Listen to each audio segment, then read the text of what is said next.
तो आदाब, नमस्कार, गुड इवनिंग, सत श्री अकाल। एक बार फिर आप तमाम लोगों का स्वागत है क्राइम तक की कहानी के इस एपिसोड में। आज शनिवार यानी सैटरडे, और आज की कहानी रिकॉर्डेड होती है। इस कहानी की फरमाइश काफ़ी वक्त से आप में से बहुत सारे लोग कर रहे थे, और बीच में इधर ईरान और अमेरिका और बाकी सारी चीज़ें चल रही थी।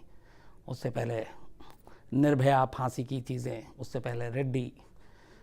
तो आज मुझे लगा सैटरडे का दिन है, तो इस कहानी जो ड्यू है उसको आपको सुनाता हूँ। भारत पाकिस्तान के बीच में जो रिश्ते हैं और इसको लेकर एक दूसरे को कैसे किस तरीके से पकड़ा जाता है, फिर उन्हें जासूस बनाया जाता है, अलग अलग इल्ज़ाम लगते हैं। बहुत सारे लोग आज भी हमारे पाकिस्तान के जेल में बंद हैं। तो इस कहानी की ज़मीन भी यही है। लेकिन इस कहानी में जो एक अफसोसनाक चीज़ है वो ये है कि कैसे बहुत सारी असलियत जानते हुए भी पाकिस्तानी सेना ने जिस तरीके का केस बनाया, उसके बाद एक बेकसूर जो शख्स है वो करीब 22-23 साल तक जेल में रहता है। तमाम उसके ऊपर जुल्म ढाए जाते हैं जेल के अंदर। उसने ख़ुद जो लेटर लिखा था उसमें बताया कि किस तरह पाकिस्तान में उसको लोग हिकारत भरी नज़रों से देखते हैं, टॉर्चर करते हैं, मारते हैं, गाली देते हैं। और ये उसने सालों झेला, बार बार शिकायत भी की, लेकिन Pakistani authority, Pakistani jail, Pakistani court, किसी ने मदद नहीं की।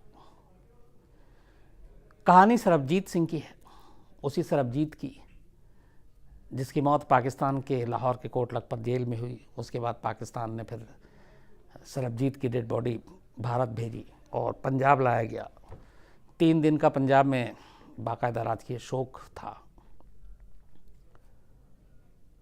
इस कहानी की शुरुआत और सरबजीत की बदनसीबी, इन दोनों की चीज़ों में 2 चीज़ें हैं। एक अनजाने में किस तरीके से कोई शख्स बॉर्डर पार कर जाता है तो उसका क्या हश्र होता है। दूसरा ये कि एक नाम जिसकी साजिश की नाम कुछ और था, थोड़ा सा बस नाम मिलता जुलता था, और उस मिलते जुलते नाम की साजिश की वजह से एक बेकसूर और बेगुनाह शख्स उस सज़ा के लिए 23 साल जेल में रहता है जो उसने कभी किया नहीं। उस जुर्म के लिए उसको फांसी की सज़ा मिलती है। 5-5 बार मर्सी पिटिशन यानी दया याचिका दाखिल की जाती है। 2 राष्ट्रपति के पास ये पहुंचता है, परवेज़ मुशर्रफ के पास, उसके बाद आसिफ अली जरदारी के पास। कई बार भारत सरकार ने भी सिफारिश की, कहा कि छोड़ दो, पर पाकिस्तान माना नहीं। पूरी कहानी कुछ यूँ है कि सरबजीत सिंह पंजाब का रहने वाला, पंजाब के तरन तारन इलाके में एक जगह है भिकीविन। तो भिकीविन में रहने वाला सरबजीत, उसके फादर जो हैं वो यूपी रोडवेज़ में काम किया करते थे। मैट्रिक तक पढ़ाई की, कबड्डी का अच्छा खिलाड़ी, और पंजाब में कबड्डी बड़ा मशहूर खेल है। तो अपने दोस्तों साथियों के साथ टीम बनाकर खेला करता था। बड़ा हुआ, जवान हुआ तो घर वालों ने शादी कर दी, 2 बेटियां हुई, और अपना खेती बाड़ी करके वो घर का गुजारा, अपना गुजर बसर सब कुछ कर रहा था। सब कुछ ठीक चल रहा था, उसकी ज़िंदगी में सारी खुशियाँ थीं। माँ, बहन, बीवी, बेटियों से बड़ा प्यार भी करता था। ये सारी चीज़ें ठीक ठाक चल रही थी, लेकिन तभी फिर अचानक उसकी ज़िंदगी में एक ऐसा मोड़ आता है, एक अनजानेपन की वजह से, कि सब कुछ बदल कर रह जाता है। तारीख थी 28 अगस्त, साल था 1990। इसी भिकीवन से अलग कई बार सरबजीत अपने दोस्तों के साथ पार्टी भी करता था। पंजाब में जश्न आमतौर पे लोग शराब पी के खूब मनाते हैं। तो एक शाम ये भी शराब पी रहा था। शराब पीने के बाद थोड़ी ज़्यादा उसने शायद पी ली, और ये 28 अगस्त 1990 की बात थी। घर लौटने की बजाय वो दूसरी तरफ चल पड़ा, और दूसरी तरफ भारत पाकिस्तान सीमा थी, और जो बॉर्डर लगता था उसका नाम था कौसर बॉर्डर। तो ये कौसर बॉर्डर के करीब पहुंच गया सरबजीत सिंह, और अनजाने में भारत की सीमा को पीछे छोड़ते हुए पाकिस्तान की सीमा में दाखिल हो गया। और ये सब कुछ हुआ नशे की वजह से। वो रास्ता भटक गया था, उसे पता नहीं चला कि एक दूसरे मुल्क में वो पहुंच गया, जहां जाने के लिए बाकायदा दस्तावेज़, कागजात, इजाज़त चाहिए, पासपोर्ट चाहिए, वीज़ा चाहिए, और वो भी उस देश में जहाँ पे जिसके साथ हमारे रिश्ते हमेशा वक्त वक्त पे ख़राब ही रहे। तो अनजाने में, शराब के नशे में, झोंके में सरबजीत बॉर्डर पार कर जाता है और कौसर बॉर्डर से पाकिस्तान की सीमा में दाखिल हो जाता है।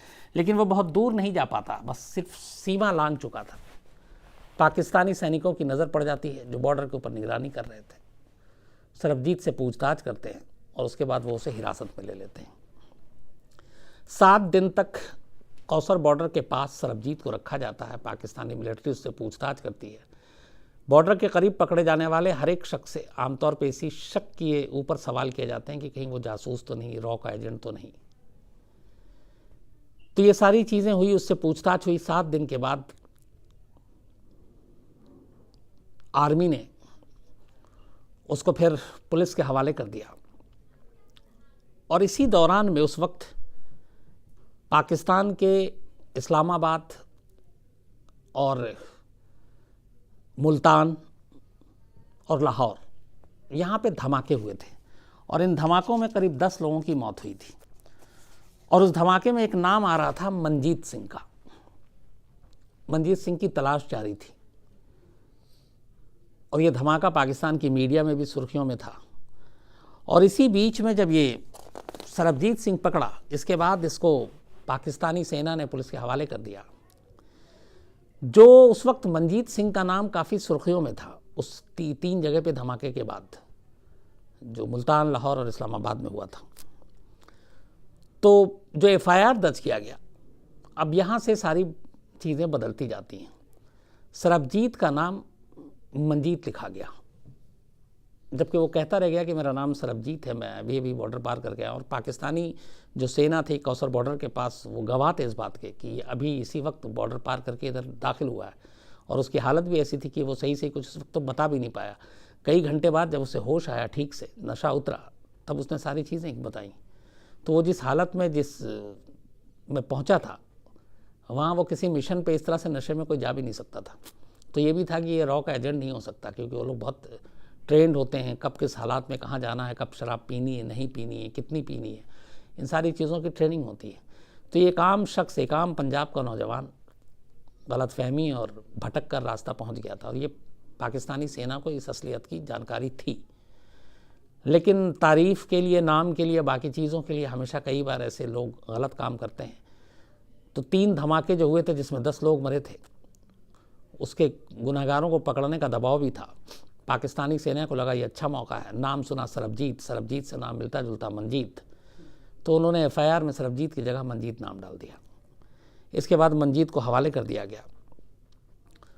और अब वहाँ से शुरू होती है मनजीत की बदकिस्मती की कहानी। उसके ऊपर मुकदमा चलता है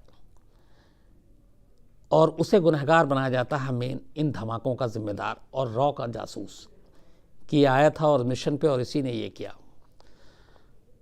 साल भर के अंदर अंदर अक्टूबर 1991 में सरबजीत सिंह का निपटारा भी कर दिया जाता है कोर्ट में, और कहा जाता है कि इन धमाकों का मास्टरमाइंड था, इसी ने धमाके किए और रॉ का एजेंट है। तो वहाँ की अदालत, जो निचली अदालत है, वो सरबजीत सिंह को सजाए मौत दे देती है, फांसी की सज़ा। पाकिस्तान में भी फांसी की सज़ा है। अब फांसी की जब सज़ा आई तो कई सारे पाकिस्तान के मानवाधिकार संगठन वहाँ पे भी काम करते हैं, जैसे अंसार बरनी एक बहुत बड़ा नाम है, और बाकी लोग, वो धीरे धीरे सरबजीत की मदद के लिए आगे आने की कोशिश कर रहे थे। लेकिन पाकिस्तानी सेना और बाकी लोग उस रास्ते में रुकावट बने हुए थे। इस दौरान में सबूत के तौर पर पाकिस्तान ने एक और दिखाया कि रॉ का एजेंट था और ये इसके पास पासपोर्ट भी था, जबकि सरबजीत चूँकि गलती से सरहद पार किया था, उसके पास उसमें पर्स और थोड़े से पैसे के अलावा कुछ भी नहीं था, कोई कागजात था ही नहीं, क्योंकि वो एक पार्टी मना रहा था खेत में और वहाँ से वो निकल गया था। लेकिन फिर फर्जी पासपोर्ट बनाए गए पाकिस्तान में सरबजीत के नाम पे, ताकि केस को मजबूत किया जा सके।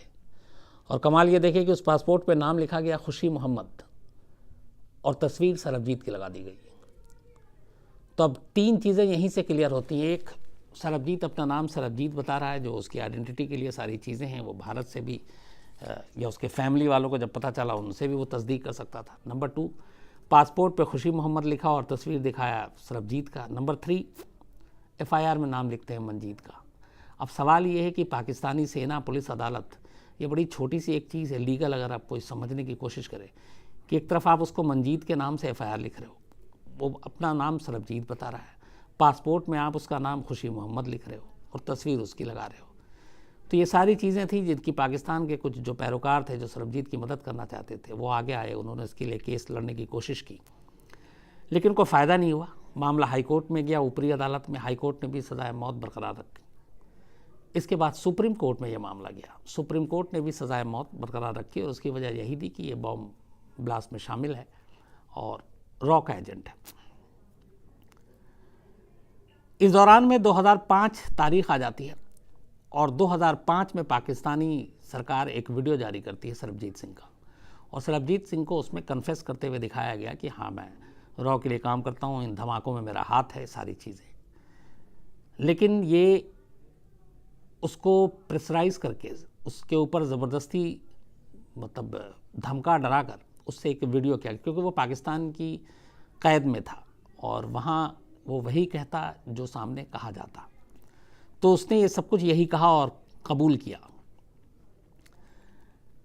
लेकिन वहाँ पे सरबजीत सिंह के कबूलनामे में सरबजीत सिंह बात कर रहा है, जबकि पाकिस्तान शुरू से लाहौर, इस्लामाबाद और मुल्तान के धमाके के लिए मनजीत सिंह की तलाश कर रहा है और असली मनजीत सिंह का कुछ पता नहीं है। लेकिन ये वीडियो जारी करने के बाद अब पाकिस्तान जो है वो सरबजीत पर आ जाता है। मीडिया में इस वीडियो को जारी किया गया, सब कुछ बताया गया और फिर आखिरकार इन चीज़ों को देखते हुए 1 अप्रैल 2008 को, इससे पहले सुप्रीम कोर्ट में जब फैसला हुआ फांसी की, उसके बाद सरबजीत ने फिर मर्सी पिटिशन यानी दया याचिका दाखिल की प्रेसिडेंट ऑफ पाकिस्तान के पास। परवेज़ मुशर्रफ ने उसे खारिज कर दिया और उसके बाद 1 अप्रैल 2008 की तारीख फिक्स कर दी गई सरबजीत सिंह को फांसी देने के लिए लाहौर के कोट लखपत जेल में।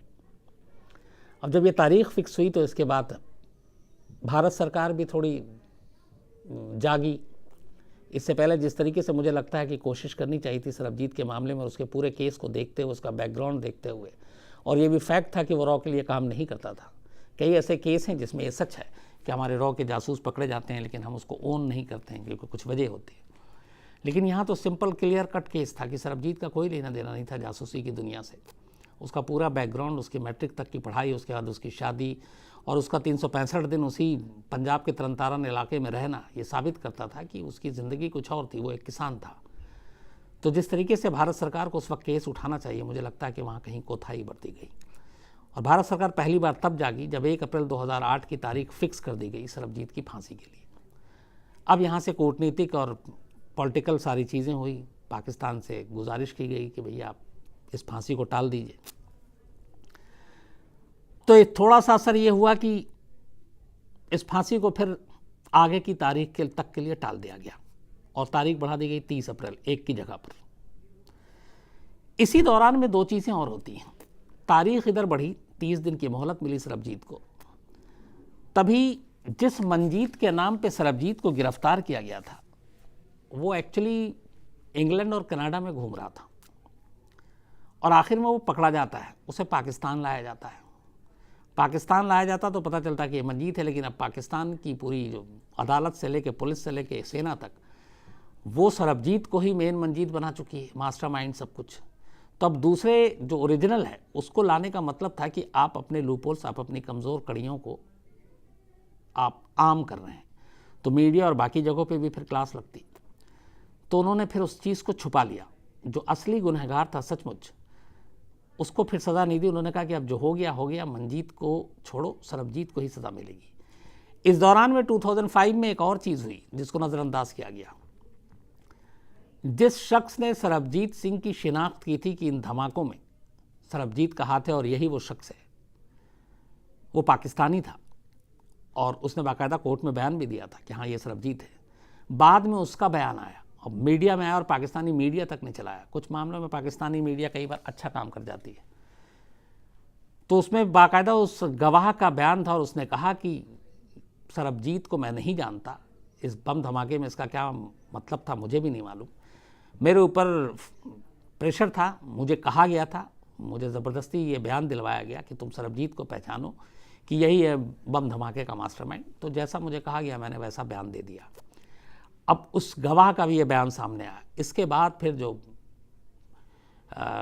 सरबजीत के वकील थे, मानवाधिकार कार्यकर्ता थे, वहाँ के ह्यूमन राइट एक्टिविस्ट, ये लोग सरबजीत के बचाव में आगे आए। उन्होंने फिर फरियाद की, फिर प्रेसिडेंट के पास गए, मर्सी पिटीशन दाखिल की, 5 बार दया याचिका दाखिल की गई। अब ये 2-3 जो नए फैक्ट्स आ गए कि एक मंजीत जो असली था वो गिरफ्तार हो गया, एक जो असली गवाह, इकलौता गवाह जिसने सरबजीत को एक एक्यूज़ के तौर पर पहचाना था कि यही बम ब्लास्ट का मास्टरमाइंड है, वो अपने बयान से मुकर गया। उसने कहा मैं इसको नहीं जानता हूँ। तो इन सारी चीज़ों को देखते हुए फिर पाकिस्तान ने सरबजीत की फांसी की सज़ा को रद्द कर उम्र कैद में तब्दील कर दिया और उसे लाहौर के कोट लखपत जेल में ही भेज दिया। इस दौरान तमाम कोशिश हुई कि उसे छोड़ दिया जाए, लेकिन छोड़ा नहीं गया। वक्त बीतता गया। जून 2012 में अचानक पाकिस्तान से खबर आई कि कुछ कैदियों की अदला बदली में सरबजीत सिंह को भी छोड़ा जा रहा है। तो एक खुशी की लहर दौड़ गई। सरबजीत की जो बहन यहाँ से लगातार एक मुहिम चला रही थी, पाकिस्तान में जो ह्यूमन राइट एक्टिविस्ट सारा अपना मुहिम चला रहे थे, इन लोगों में भी खुशी हुई और ये हुआ कि अब जून 2012 में सरबजीत रिहा होकर वापस आएगा, करीब 22 साल बाद अपने वतन। लेकिन यह खुशी थोड़ी देर की ही थी, क्योंकि पता चला कि यहाँ पे फिर एक पाकिस्तान ने गलती की। पहले ऐलान कर दिया, मीडिया में नाम दे दिया। जिस तरीके से जैसे पकड़ा था सरबजीत को और उसको मंजीत बनाया, सेम 2012 में पाकिस्तान ने दूसरी बार यही गलती की।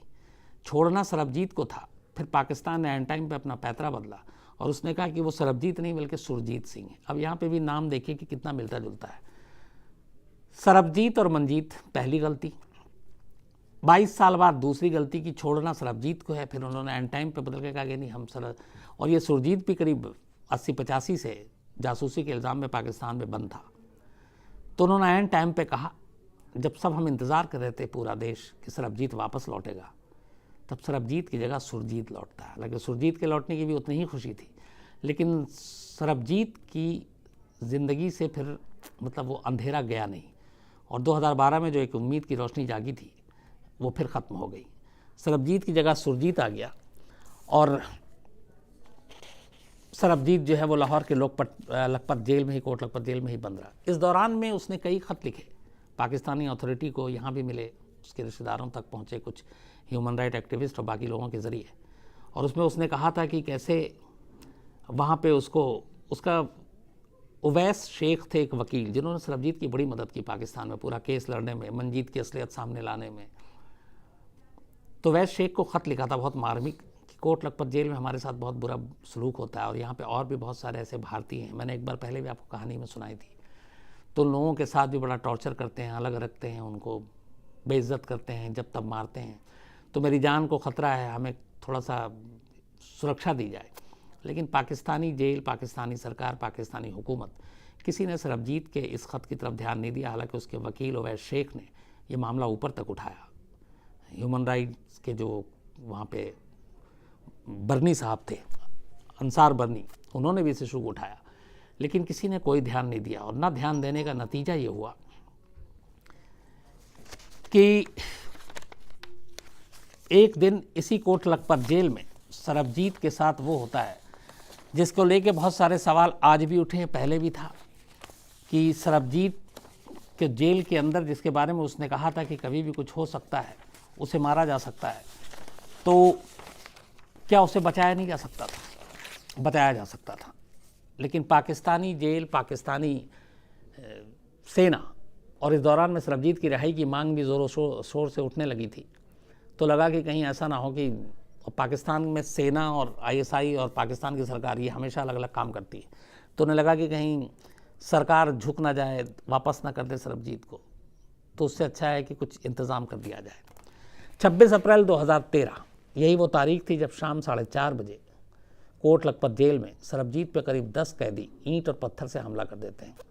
उसके सर पे रीढ़ की हड्डी टूट जाती है, पूरे जिस्म पे उसके बहुत ज़ख्म थे। ये 10 लोग कहते हैं आधा 1 घंटे तक सरबजीत को मारते रहते हैं और कोई बचाने नहीं आता, ना पाकिस्तान के जेल के स्टाफ आते हैं, ना बाकी कैदी मदद करते हैं। और जब सरबजीत लगभग बेहोश होकर गिर चुका था तो कैदियों को यही लगा कि वो मर गया है, तब बाकी सब लोग आते हैं। उसके बाद उसे उठाया जाता है, हालत बहुत सीरियस थी, फिर उसे जिन्ना हॉस्पिटल ले जाया जाता है। 3 दिन के बाद जिन्ना हॉस्पिटल में यह था कि सरबजीत की हालत बहुत ख़राब है, बचने या ना बचने की उम्मीद पता नहीं है। 29 अप्रैल 2013 को भारत सरकार फिर अपील करती है पाकिस्तान से कि सरबजीत को रिहा कर दो, अब तो उसकी हालत भी ठीक नहीं और हालत बहुत ज़्यादा थी और भारत भेज दो, क्योंकि पाकिस्तान से अच्छा इलाज मेडिकल हमारे यहाँ फैसिलिटी है। लेकिन पाकिस्तान सरकार ने इस बात को नहीं माना। उन्होंने कहा कि ज़रूरत पड़ेगा तो हम लंदन भेजेंगे, इंडिया नहीं भेजेंगे। 1 मई को यानी कि करीब हमले के 5 दिन बाद 2013 को जिन्ना हॉस्पिटल के डॉक्टरों ने सरबजीत को ब्रेन डेड डिक्लेयर कर दिया और कहा कि मतलब चांसेस गुंजाइश कम है। उसके बावजूद पाकिस्तानी अथॉरिटी ने सरबजीत को बेहतर इलाज के लिए ना हिंदुस्तान भेजा ना लंदन भेजा। 1 मई को ब्रेन डेड डिक्लेयर किया। इस दौरान में इनकी फैमिली को खैर बुलाया, आने दिया। 2 मई 2013 को रात करीब 1:45 बजे इसी जिन्ना हॉस्पिटल में सरबजीत की मौत हो जाती है। खबर हिंदुस्तान पहुंचती है। भारत फिर अपील करता है। पाकिस्तान सरबजीत की लाश सौंपने के लिए तैयार हो जाती है और सरबजीत की फिर लाश को हिंदुस्तान लाया जाता है। पोस्टमार्टम वहाँ हो चुका था, बट यहाँ घर वाले और बाकी लोग चाहते थे कि पोस्टमार्टम हो ताकि मौत की वजह पता चले। उस पोस्टमार्टम में एक और अजीब चीज़ सामने आती है और वो ये कि सरबजीत के बॉडी के कई पार्ट्स को निकाल लिए गए थे। अब ये अपने आप में ही एक मतलब गैर इंसानी हरकत है। एक शख्स जिसकी मौत हो गई, एक शख्स जिसको 23 साल तक आप बिना किसी जुर्म के जेल में रखते हैं, एक शख्स जो नाम की गलतफहमी की वजह से किसी और के हिस्से की सज़ा खुद काट रहा हो, जीते जी परेशान रहा, उसके ऊपर तमाम जुल्म ढाए, जब मर गया तब भी उसको नहीं बख्शा और उसके कई अंगों को पोस्टमार्टम के नाम पे पाकिस्तान में निकाल लिया गया। जब वो यहाँ दोबारा पोस्टमार्टम हुआ तब ये सच्चाई सामने आई। इसके बाद पूरे राजकीय सम्मान के साथ पंजाब में 3 दिन का शोक रहा और सरबजीत की अंतिम विदाई दी गई। पंजाब सरकार ने 1 करोड़ रुपये फैमिली वालों को दिया और उस वक्त मीका सिंह जो सिंगर हैं, उन्होंने ये कहा था कि सरबजीत की जो बेटियां हैं दोनों, उनकी शादी वो कराएंगे, उसका ख़र्चा वो उठाएंगे।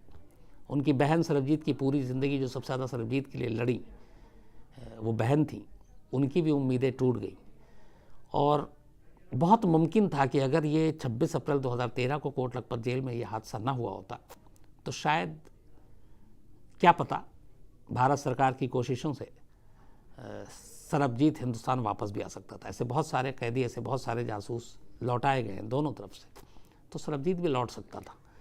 लेकिन इस हमले को सिर्फ एक इत्तेफाक नहीं कहा जा सकता। यह हमला एक सोची समझी साजिश थी और इसके पीछे बड़े लोगों का हाथ था जो नहीं चाहते थे कि सरबजीत कभी लौटाया जाए हिंदुस्तान। तो एक बेगुनाह शख्स, एक किसान, एक भोला भाला इंसान, एक कबड्डी का खिलाड़ी जिसकी 2 बेटियां, अपनी शादीशुदा ज़िंदगी से जो खुश, पंजाब में खुशहाली से अपना काम कर रहा, सब कुछ ठीक ठाक, सिर्फ नशे में गलती से सरहद पार कर जाता है और उसकी पूरी ज़िंदगी बर्बाद हो जाती है। ये थी कहानी सरबजीत सिंह की। अब आपसे मुलाकात होगी सोमवार मंडे को किसी नई कहानी के साथ। तब तक अपना ख्याल रखिए, हमेशा अच्छे रहिए। Thank you very much.